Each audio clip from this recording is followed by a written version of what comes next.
సినీ నటుడు అల్లు అర్జున్ కి జాతకరీత్యా 6వ ఇంట్లో శని ఉందని జ్యోతిష్యుడు వేణుస్వామి చెప్పారు. మార్చి 29 నుంచి అల్లు అర్జున్ జాతకం ఇంకా బాగుంటుందని వేణుస్వామి తెలిపారు. జాతకరీత్యా చిన్న చిన్న సమస్యల్ని అందరూ అనుభవించాల్సిందేనని వేణుస్వామి అన్నారు. సంధ్యా థియేటర్ ఘటనలో గాయపడి చికిత్స పొందుతున్న బాలుడు శ్రీతేజ్ ని వేణుస్వామి పరామర్శించారు.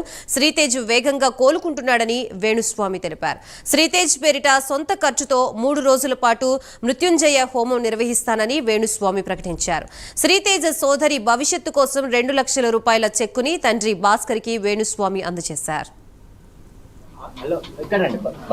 శ్రీతేజ్ చూసి రావడం జరిగింది. సో వాళ్ళ నాన్నగారు టచ్ చేసినప్పుడు తను రియాక్ట్ అవుతా ఉన్నాడు. సో వెంటిలేటర్ మీద కానీ ఆక్సిజన్ కానీ లేకుండా ప్రజెంట్ ఉన్నాడు. సో ఖచ్చితంగా తను త్వరలో కోలుకుంటాడని ఆశిద్దాం. ఖచ్చితంగా వాళ్ళకు సంబంధించి ఏమేమి సహాయం చేయాలి అంటే చాలా మంది చెప్తా ఉన్నారు. అపమృత్యు దోషానికి సంబంధించి మృత్యుంజయ హోమాన్ని నిర్వహించాలని చాలా మంది అడ్వైజ్ చేస్తా ఉన్నారు. సో అది నేను నా సొంత డబ్బులతోని నిర్వహిద్దామని చెప్పేసి నేను ఫిక్స్ అయినా. సో తనకు కూడా వాళ్ళ ఫాదర్కి చెప్పడం జరిగింది. మృత్యుంజయ హోమాన్ని నా సొంత ఖర్చులతో నిర్వహిస్తాను. అలాగే ఒక 2 లక్షల రూపాయలు ఆ పాపకి సంబంధించి, ఎందుకంటే అక్కడ పాప కూడా ఉంది. సో చాలా మంది శ్రీతేజ్ గురించే మాట్లాడుతూ ఉన్నారు, బట్ పాప గురించి మాట్లాడలేదు. కాబట్టి నా వంతు సహాయంగా, అంటే సుమారు ఒక 1000 సినిమాలకు ముహూర్తం చేసినటువంటి ఒక పురోహితుడుగా లేదా పూజారిగా నేను కూడా సినిమా సొమ్మును తిన్నాను. కాబట్టి ఒక 2 లక్షల రూపాయలు వాళ్ళ ఫ్యామిలీకి ఇవ్వాలి అనేటువంటి ఉద్దేశంతో వాళ్ళు ఇక్కడికి రావడం జరిగింది. నేను చూశానండి, నేను చూశాను. సో ఒక 90% డెవలప్మెంట్ ఉంది. 90% అంటే మెయిన్ ఆక్సిజన్ లేదు, ప్లస్ వెంటిలేటర్ లేదు. సో వాళ్ళ ఫాదర్ టచ్ చేసినప్పుడు ఏడుస్తా ఉన్నాడు. అది నేను కళ్ళలో నీళ్ళు వస్తున్నాయి. సో అంతవరకు అయితే నేను ఇవాళ గమనించింది అయితే అది ఈ రోజు. బాబులో కదలిక ఉంది, ఆక్సిజన్ లేదు, ఎట్ ది సేమ్ టైం ఆ వెంటిలేటర్ కూడా తీసేసినారు. సో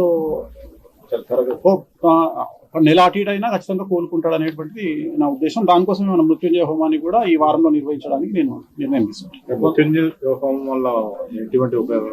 అదే అపమృత్యు దోషం అంటే దగ్గరగా ఉంటారో, క్రిటికల్ పొజిషన్ లో ఉంటారో వాళ్ళు బయట పోవడానికి నిర్వహించేటువంటిది మృత్యుంజయ హోమము. సో ఆ మృత్యుంజయ హోమాన్ని నిర్వహించాలి అనేటువంటిది నా సంకల్పం. మాట్లాడినాను. ఇప్పుడు వాళ్ళ ఫాదర్ వస్తే అది కూడా మాట్లాడి దానికి బాబు వాళ్ళు కూడా రావాలా, లేదంటే మీరు చేస్తే సరిపోతుంది?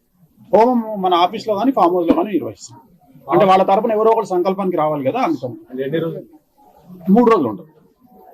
ఇప్పుడు ఏ నెలలో? ఇప్పుడే ఇమీడియట్ గా చేయాలి కదా, దానికి లేట్ చేయరు. కానీ వాళ్ళ ఫాదర్ ఎవరన్నా ఒకళ్ళు వాళ్ళ తరపున సంకల్పం చెప్పడానికి రావాలి కదా, అందుకని. ఇప్పుడు జాతకాలను బట్టి జరుగుతాయి ఏదైనా కానీ. ఇప్పుడు అల్లు అర్జున్ జాతకరీత్యా ఆయనకు 6వ ఇంట్లో శని ఉన్నాడు కాబట్టి అది జరుగుతుంది. ఎవ్వరు అతిథులు కాదు. నేను చెప్పదలుచుకున్న పాయింట్ ఏంటంటే, కలియుగంలో డబ్బు ఎక్కడ ఉంటుందో రిస్క్ అక్కడ ఉంటుంది. There is no development in comfortable zone. ప్రతి దగ్గర సమస్యలు ఉంటాయి. సమస్యలు ఉండకుండా ఎక్కడా ఉండదు. సో వాళ్ళు ఫేస్ చేయాలి అంతే. వచ్చినప్పుడు నేను ఎట్లా అయితే కష్టకాలంలో నేను ఫేస్ చేస్తానో సమాజం అందరూ ఫేస్ చేస్తారో, ప్రతి ఒక్కరు ఫేస్ చేయాల్సిందే. అనుకోని ఒక సంఘటన కావాలని ఎవరు చెయ్యరు. సో లక్షల మంది గ్యాదర్ అయినప్పుడు, 1000 మంది గ్యాదర్ అయినప్పుడు కొన్ని ఇన్సిడెంట్స్ జరుగుతాయి. జరిగినప్పుడు అల్లు అర్జున్ జాతకం బాగుంది అని ఇప్పుడు కూడా చెప్తున్నా. మార్చి వరకు బాగాలేదు, మార్చి 29 నుండి బాగుంది. షష్టగ్రహ కూటమి అనేది చాలా మంది మీద చూపిస్తుంది. ఇప్పుడు కూడా చెప్తా ఉన్నా నేను. ఇప్పుడు కూడా అదే మాట మీద ఉన్నా. జాతకం బాగుండడానికి ఇలాంటి ఇన్సిడెంట్లకు సంబంధం లేదండి. ఇలాంటి ఇన్సిడెంట్ వేరు. దీనివల్ల ఆయన ఏం నేర్చుకుంటారు, ఫర్దర్ గా ఆయన ఎట్లా బిహేవ్ చేస్తారనేది ముఖ్యం తప్ప ప్రతిదీ మన జీవితంలో తప్పులు, సమస్యలు అనేటువంటివి మనం మారడానికి, మనం ఇంకో 10 మెట్లు ఎదగడానికి అవకాశాన్ని ఇస్తాయి.